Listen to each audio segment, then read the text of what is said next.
എല്ലാവർക്കും സുഖമാണെന്ന് വിശ്വസിക്കുന്നു. ആധാറുമായി ബന്ധപ്പെട്ട് വളരെ പ്രധാനപ്പെട്ട ഒരു അറിയിപ്പാണ് ഇനി പറയുന്നത്. ആധാർ കാർഡിൽ തെറ്റുകൾ തിരുത്തുന്നതിനും മറ്റ് അപ്ഡേഷനുകൾ വരുത്തുന്നതിനും നിരന്തരം ശ്രമിക്കുന്നവരാണ് നമ്മൾ. പേര്, ജനനത്തീയതി, വിലാസം തുടങ്ങിയവയിലൊക്കെ ഇത്തരത്തിൽ മാറ്റങ്ങൾ ആവശ്യമായി വരാറുണ്ട്. എന്നാൽ ആധാർ കാർഡിലെ പേര് മാറ്റുന്നതിന് പുതിയ നിയന്ത്രണങ്ങൾ ഏർപ്പെടുത്തിയിരിക്കുകയാണ് കേന്ദ്രം. പുതിയ നിയമപ്രകാരം ജീവിതത്തിൽ 2 തവണ മാത്രമേ ഇനി പേര് മാറ്റാൻ സാധിക്കുകയുള്ളൂ. കൂടാതെ ജനനത്തീയതി 1 തവണ മാത്രമേ തിരുത്തുവാൻ കഴിയുകയുള്ളൂ എന്നും യുണീക്ക് ഐഡന്റിഫിക്കേഷൻ അതോറിറ്റി അറിയിച്ചു. വിലാസം അപ്ഡേറ്റ് ചെയ്യുന്നതിന് നിയന്ത്രണങ്ങൾ ഉണ്ടാകുന്നതല്ല.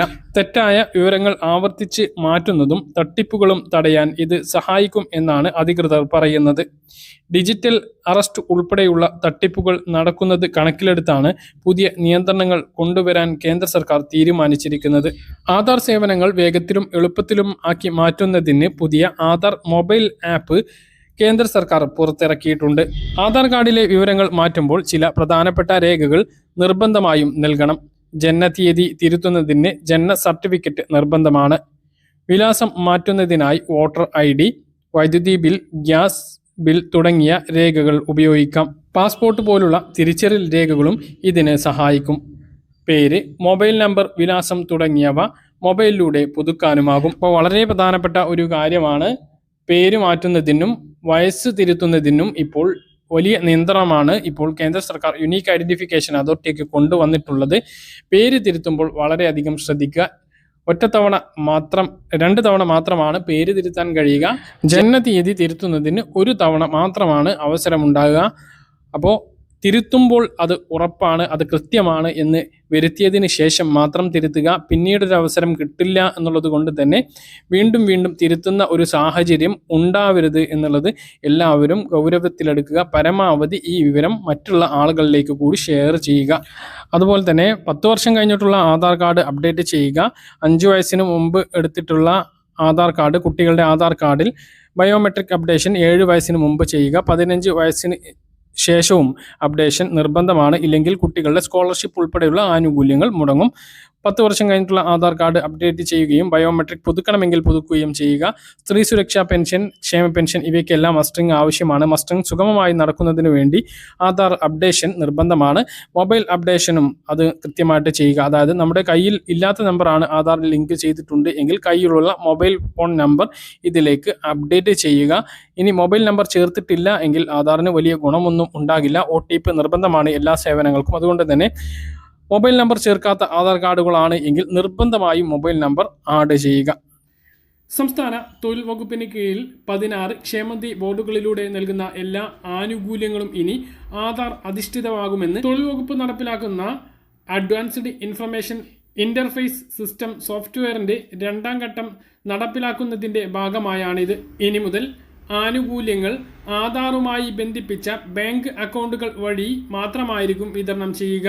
ഇത് AIS സോഫ്റ്റ്വെയറിൽ വിവരങ്ങൾ ശേഖരിച്ചിട്ടുള്ള 16 ക്ഷേമനിധി ബോർഡുകളിലെയും അംഗങ്ങൾക്ക് ആധാർ അധിഷ്ഠിത സവിശേഷ തിരിച്ചറിയൽ കാർഡ് നൽകുമെന്നും മന്ത്രി പറഞ്ഞു. തൊഴിലാളികൾക്ക് സ്വന്തമായോ അക്ഷയ കേന്ദ്രം, ക്ഷേമനിധി ബോർഡ് ഓഫീസുകൾ എന്നിവ വഴിയോ സോഫ്റ്റ്വെയറിലെ വിവരങ്ങൾ പുതുക്കുന്നതിന് വേണ്ടി അപേക്ഷിക്കാൻ സാധിക്കും.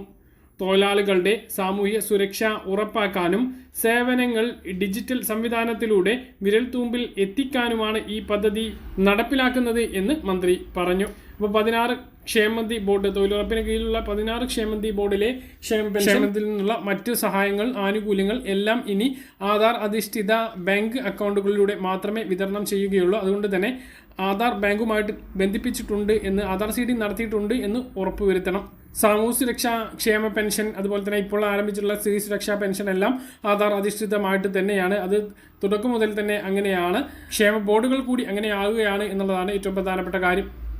രാജ്യത്തെ ആദായ നികുതി നിയമങ്ങൾ പരിഷ്കരിക്കുന്നതിന്റെ ഭാഗമായി പാൻ കാർഡിൽ നിർബന്ധിതമായിട്ടുള്ള ഇടപാടുകളുടെ പരിധിയിൽ കേന്ദ്ര സർക്കാർ പുതിയ മാറ്റങ്ങൾ വരുത്തുകയാണ്. 2026 ഏപ്രിൽ 1 മുതൽ ഇത് പ്രാബല്യത്തിൽ വരും എന്നും പുതിയ ആദായ നികുതി നിയമത്തിന്റെ കരട് പ്രകാരം ദൈനംദിന സാമ്പത്തിക ഇടപാടുകളിൽ വലിയ ഇളവുകൾ ലഭിക്കുന്നതാണ്. ഉയർന്ന ഇടപാടുകൾക്ക് കൂടുതൽ കർശനമായിട്ടുള്ള നിരീക്ഷണം ഏർപ്പെടുത്തുന്നതോടൊപ്പം ചെറുകിട ഇടപാടുകളുടെ നൂലാമാലകൾ കുറക്കുക എന്നതാണ് പുതിയ പരിഷ്കരണത്തിന്റെ ലക്ഷ്യം. കരട് നിയമത്തിലെ പ്രധാന 5 മാറ്റങ്ങൾ ഇങ്ങനെയാണ്.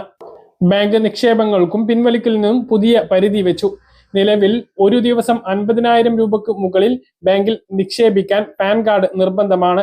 എന്നാൽ പുതിയ നിയമപ്രകാരം ഒരു സാമ്പത്തിക വർഷത്തിനുള്ളിൽ ആകെ 10 ലക്ഷം രൂപയോ അതിലധികമോ നിക്ഷേപിക്കുകയോ പിൻവലിക്കുകയോ ചെയ്യുമ്പോൾ മാത്രം പാൻ കാർഡുകൾ നൽകിയാൽ മതി എന്നുള്ളതാണ്. ഇത് വലിയ ആശ്വാസമാണ്. ഇത് ചെറുകിട വ്യാപാരികൾക്കും സാധാരണക്കാർക്കും വലിയ പ്രയോജനകരമാണ്. ഇത് മാത്രമല്ല, വാഹനം വാങ്ങുമ്പോഴും ഇളവുകളുണ്ട്. വാഹനം വാങ്ങുമ്പോൾ പാൻ കാർഡ് നൽകേണ്ട തുക 5 ലക്ഷം രൂപയാക്കി ഉയർത്തിയിട്ടുണ്ട്. നിലവിൽ ഏതൊരു വാഹനത്തിനും പാൻ കാർഡ് നിർബന്ധമായിരുന്നു. എന്നാൽ ഇനി മുതൽ 5 ലക്ഷത്തിന് താഴെ കാറുകൾ വാങ്ങുമ്പോൾ പാൻ കാർഡ് നൽകേണ്ടി വരില്ല. അതേസമയം ഉയർന്ന വിലയിലുള്ള ഇരുചക്ര വാഹനങ്ങൾ വാങ്ങുമ്പോൾ പാൻ കാർഡ് നിർബന്ധമാക്കും. അതുപോലെ ഹോട്ടൽ ബില്ലുകൾക്കും ആഘോഷങ്ങൾക്കും പരിധി പുനഃക്രമീകരിച്ചിട്ടുണ്ട്. ഹോട്ടലുകൾ, റെസ്റ്റോറന്റുകൾ, ബാങ്ക്വറ്റ് ഹാളുകൾ എന്നിവകളിലെ പണമിടപാടുകൾക്ക് നിലവിൽ 50,000 രൂപ എന്നുള്ളത് 1 ലക്ഷം രൂപയാക്കി ഉയർത്തിയിട്ടുണ്ട്. ഇതോടെ കല്യാണങ്ങൾക്കും മറ്റു ഹോട്ടൽ ഇടപാടുകൾ നടത്തുമ്പോൾ നേരിട്ടിരുന്ന ചെറിയ തടസ്സങ്ങൾ ഒഴിവാകും. വസ്തു ഇടപാടുകൾക്കും പരിധിയിൽ മാറ്റം വന്നിട്ടുണ്ട്. വസ്തുക്കൾ വാങ്ങുമ്പോഴും വിൽക്കുമ്പോഴും പാൻ കാർഡ് ആവശ്യമായ തുക 10 ലക്ഷം രൂപയിൽ നിന്നും 20 ലക്ഷം രൂപയാക്കി സർക്കാർ വർദ്ധിപ്പിച്ചു. വസ്തുവില വർദ്ധിക്കുന്നത് കണക്കിലെടുത്താണ് ഈ മാറ്റം. ഇൻഷുറൻസ് അക്കൗണ്ടുകൾക്കും പാൻ കാർഡ് നിർബന്ധമാക്കി. ഇൻഷുറൻസ് മേഖലയിലെ പുതിയ അക്കൗണ്ടുകൾ തുടങ്ങുമ്പോൾ പാൻ കാർഡ് നിർബന്ധമാക്കാനാണ് സർക്കാരിന്റെ തീരുമാനം. നിലവിൽ വാർഷിക പ്രീമിയം 50,000 രൂപയ്ക്ക് മുകളിലുള്ളവർക്ക് മാത്രം പാൻ കാർഡ് നിർബന്ധമായിരുന്നുള്ളൂ. ഇനി മുതൽ എല്ലാ ഇൻഷുറൻസ് അക്കൗണ്ടുകൾക്കും പാൻ കാർഡ് വിവരങ്ങൾ നൽകേണ്ടി വരും. മറ്റു മാറ്റങ്ങൾ ഇങ്ങനെയാണ്. ക്രിപ്റ്റോ ഇടപാടുകളുടെ വിവരങ്ങൾ എക്സ്ചേഞ്ചുകൾ നിർബന്ധമായും റിപ്പോർട്ട് ചെയ്യേണ്ടതാണ്. ഡിജിറ്റൽ കറൻസി ഔദ്യോഗിക പണമിടപാടായി അംഗീകരിക്കുക തുടങ്ങിയ മാറ്റങ്ങളും കരട് റിപ്പോർട്ടിലുണ്ട്. കരട് നിയമത്തിൽ പൊതുജനങ്ങൾക്ക് അഭിപ്രായങ്ങൾ അറിയിക്കാൻ കേന്ദ്ര സർക്കാർ അവസരം നൽകിയിട്ടുണ്ട്. കൃത്യമായിട്ട് മനസ്സിലാണെന്ന് കരുതുന്നു. ഇതുപോലെ ഇൻഫർമേഷൻ ലഭിക്കാൻ ചാനൽ സബ്സ്ക്രൈബ് ചെയ്യുക, ബെൽ ഐക്കൺ എനേബിൾ ചെയ്തു. മറ്റൊരു വീഡിയോ വീണ്ടും കാണാം. ദൂരേക്കും ബൈ.